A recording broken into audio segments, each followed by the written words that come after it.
YSR Congress Party legal cell కి సంబంధించినటువంటి మిత్రులు ప్రత్యేకంగా గుంటూరు నా నివాసానికి రావడం జరిగింది.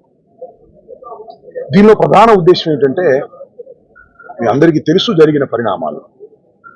ఈ పరిణామాల మీద భవిష్యత్తులో ఏ విధంగా ప్రొసీడ్ కావాలి లీగల్గా 2-3 పాయింట్స్ మేమంతా డిస్కస్ చేశాం. పోలీస్ ఫెయిల్యూర్ కానీ, లేదా నన్ను హింసించే ప్రయత్నాలు చేయటం కానీ, వీటన్నిటి మీద లీగల్ యాక్షన్.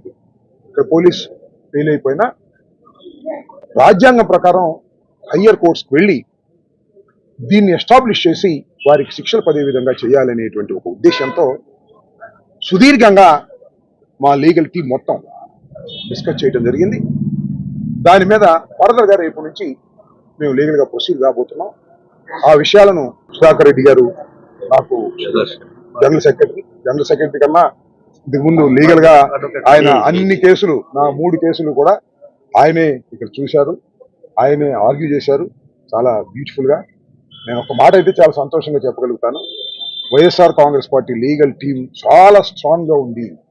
ఒకసారి బెయిల్ వస్తే ఒకసారి bail, that is different case. నేను 18 రోజుల్లో బయటకు వచ్చా.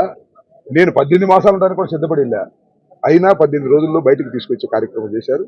వారిని భవిష్యత్తులో కూడా ఈ సంఘటన మీద అనేకమైనటువంటి పిటిషన్స్, కేసులు వేసి చట్ట ప్రకారంగా పోలీసుల మీద, మా మీద దాడి చేసిన వారి మీద, అందరి మీద యాక్షన్ తీసుకునే విధంగా పోరాటానికి సిద్ధమవుతున్నామని ఈ సందర్భంగా తెలియపరుస్తున్నాను.